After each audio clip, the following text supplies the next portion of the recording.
Terpujilah Tuhan. Hidup ini adalah kesempatan yang Tuhan percayakan atas hidup kita. Sebab itu, biarlah kita gunakan kesempatan ini dengan baik.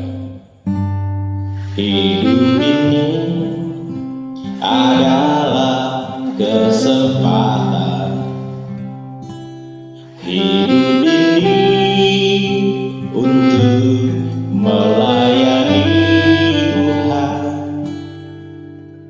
Jangan sia-siakan waktu yang Tuhan beri. Hidup ini harus jadi berkat. Oh Tuhan, pakailah hidupku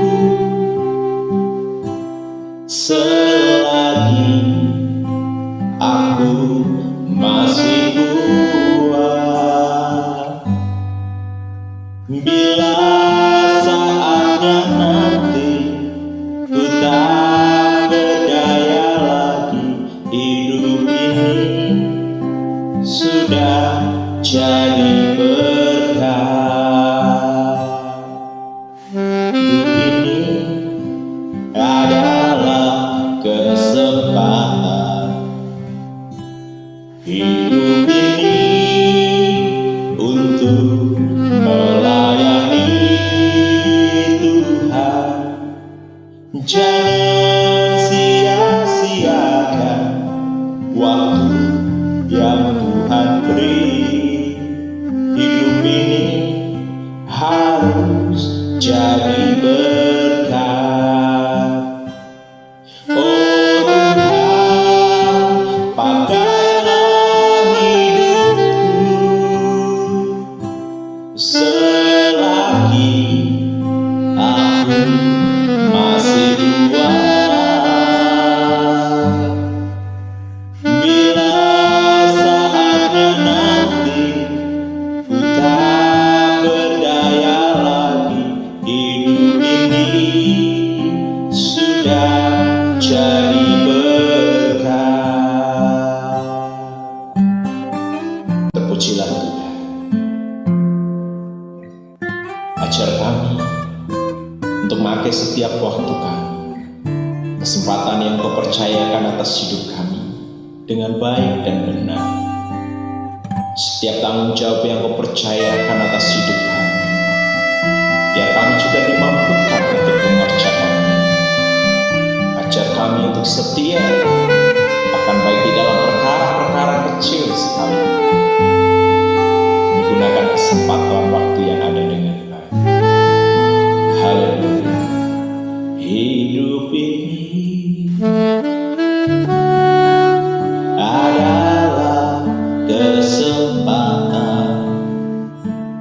Hidup ini untuk melayani Tuhan. Jangan sia-siakan waktu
Puji Tuhan, selamat pagi Bapak Ibu Saudaraku yang dikasihi Tuhan.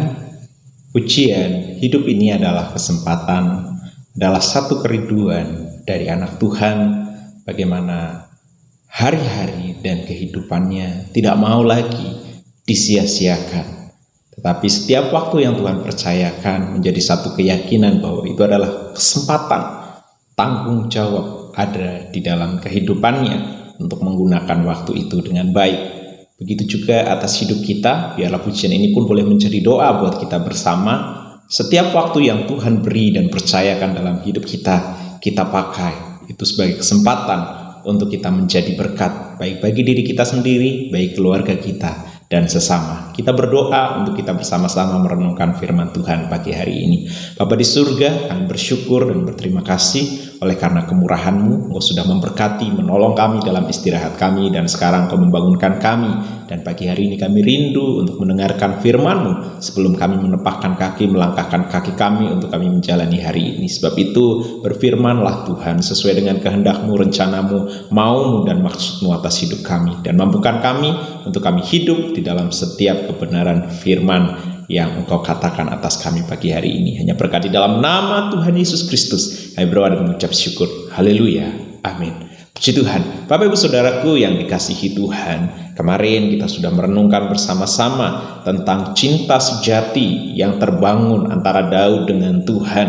Ya, bagaimana dia orang biasa, orang yang tidak terpandang, orang yang menurut takaran dunia secara sosial, ya, dia tidak memiliki pengharapan bahkan atas hari depan. Bahkan kita melihat bagaimana pekerjaannya hanya penggembala domba, 2-3 ekor domba. Tetapi ternyata di sana dia membangun cinta sejatinya kepada Tuhan melalui proses, melalui kehidupan dan lain sebagainya. Daud berjumpa dengan Tuhan, dia melihat pengharapan di dalam Tuhan yang indah itu, sehingga akhirnya cintanya Daud kepada Tuhan terbangun dan terbentuk. Proses dilewati hari demi hari. Setelah proses itu terbentuk, akhirnya Daud membuat dan membangun sebuah komitmen untuk mengasihi Tuhan. Ya, dia mengambil komitmen ketika dia merenungkan firman, ketika dia sedang bersekutu dengan Tuhan. Dia berkomitmen untuk hidup dalam kebenaran dan menjaga hati dan kehidupannya hidup di dalam kekudusan. Hari ini kita akan melanjutkan seri pengajaran di dalam Mazmur pasal yang ke-18, karena ucapan syukur ini Daud nyatakan ketika dia menjadi orang nomor 1 di Israel. Dia sudah diangkat dan dinobatkan menjadi raja yang besar di masa itu. Tapi kita melihat bagaimana ungkapan Daud di Mazmur 18 ayat 2, ia berkata, "Aku mengasihi Engkau ya Tuhan kekuatanku." Ya, Daud mengungkapkan isi hatinya di saat Tuhan mengangkat dia sedemikian rupa.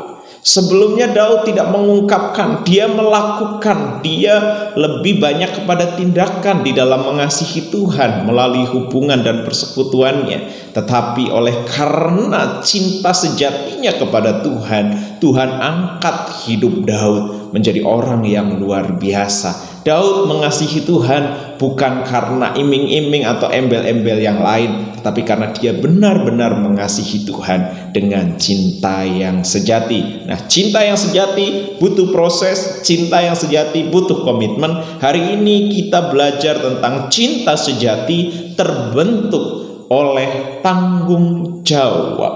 Ya, cinta itu ada tanggung jawabnya.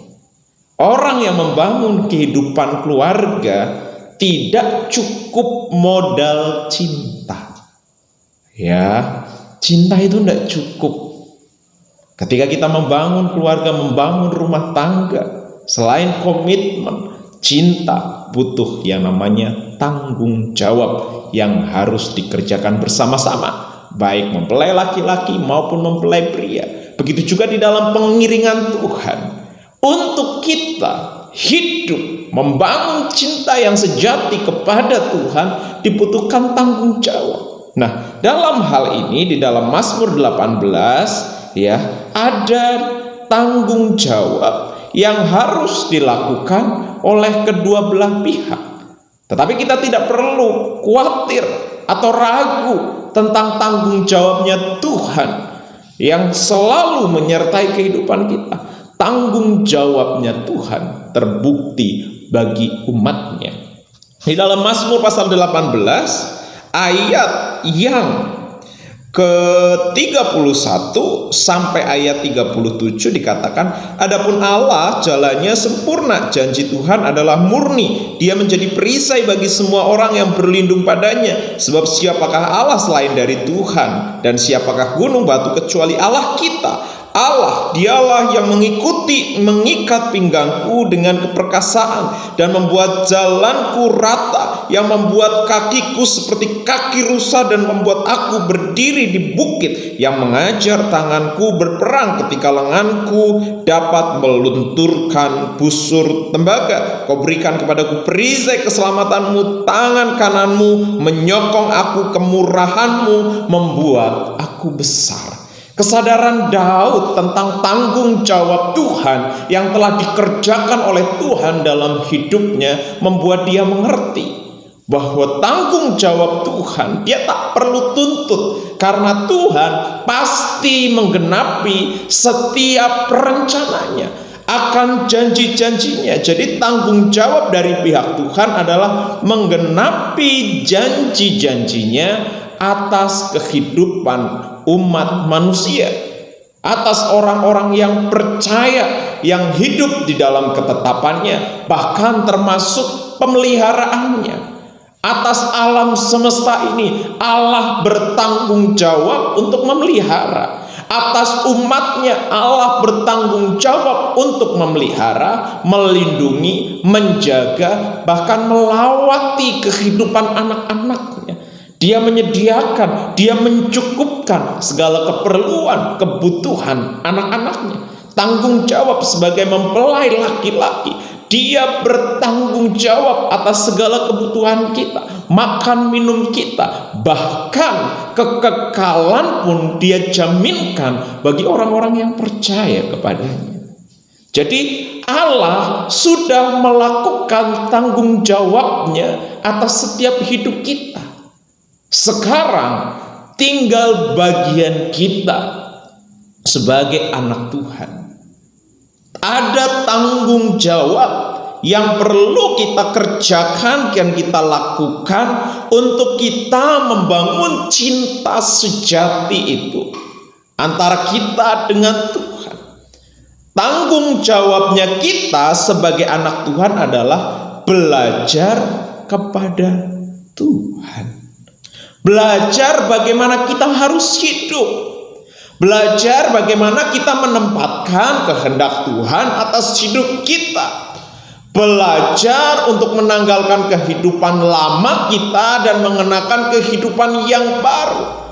Belajar hidup di dalam kebenaran, belajar hidup di dalam kekudusan, belajar di dalam ketetapan-ketetapan Allah, belajar di dalam segala sesuatu tentang Tuhan, di dalam mengenalnya. Tanggung jawab kita sebagai orang percaya. Jadi ketika kita menjadi orang percaya, tidak cukup hanya okang-okang kaki, tepuk tangan, teriak-teriak haleluya puji Tuhan, tetapi tidak ada sesuatu perubahan atas hidup kita. Tanggung jawab hidup kita selain hubungan kita dengan Allah, tanggung jawab hidup kita adalah menjadi berkat bagi sesama kita. Bapak ibu saudaraku yang dikasihi Tuhan, Daud awalnya bukan orang yang pandai di dalam segala hal. Banyak hal kekurangan yang dia miliki. Tetapi Daud mencatat bahwa Tuhan mengajari dia. Di ayat yang ke-35, yang mengajar tanganku berperang, sehingga lenganku dapat melenturkan busur tembaga. Kenapa Daud diajari Tuhan dalam hal berperang? Karena Tuhan mempersiapkan Daud untuk menjadi seorang raja. Tapi kita perhatikan, latihannya Daud bukan dengan manusia. Ketika dia berperang, latihannya Daud dengan binatang buas, dengan singa dia berlatih. Tuhan latih dia berperang melawan beruang.